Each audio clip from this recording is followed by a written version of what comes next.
Now, we promise to bring you details of the first meeting of the Federal Executive Council held this Monday with focus on infrastructural development. State House correspondent Musbau Dan-Wahab reports. Cabinet members meet officially for the first time in year 2025. Some exchanges of pleasantries and interpersonal catch-ups before another session for state matters. And as their principal emerges, time to recommit to the national cause.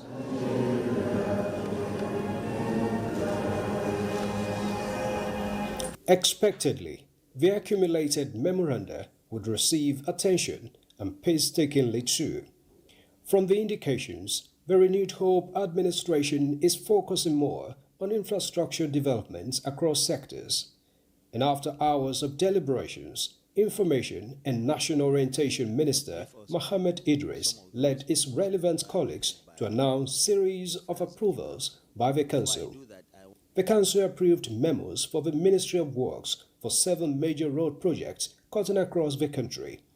They include Sections 1 and 3 of the Abuja-Kano Highway, Lagos-Ibadan Phase 2, and the Lagos-Calabar Coastal Superhighway. Mr. President graciously directed that, why the sections 1 and 2 are going on within Lagos, section 1 Lagos and section 2 Lagos to the boundary of Ogun State, that we should start another section in Calabar and Akwa Ibom.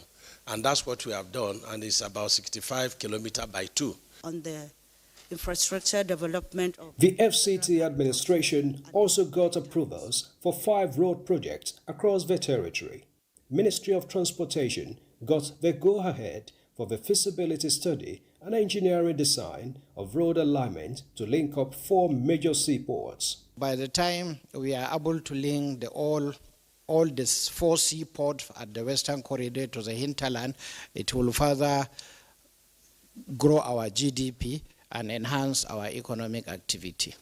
The creative and tourism sector also received approval for infrastructure developments that will facilitate growth in the sector and its pursuit to contribute $100 billion to the GDP by 2030.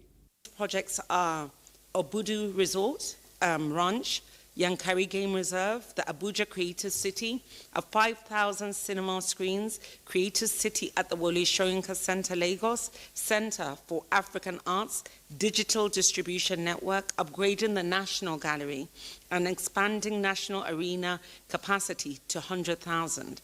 We want to bring a Nigerian museum to Abuja. The Council announced $1 billion funding from the International Development Association to develop Hope Agenda and improve governance around primary health care, as well as for delivery of essential services in the health sector, with the additional grant financing of $70 million. The health sector also secured approval for the Presidential Treatment Program for HIV patients. The procurement will be from an entity that is going to be locally manufacturing antiretrovirals.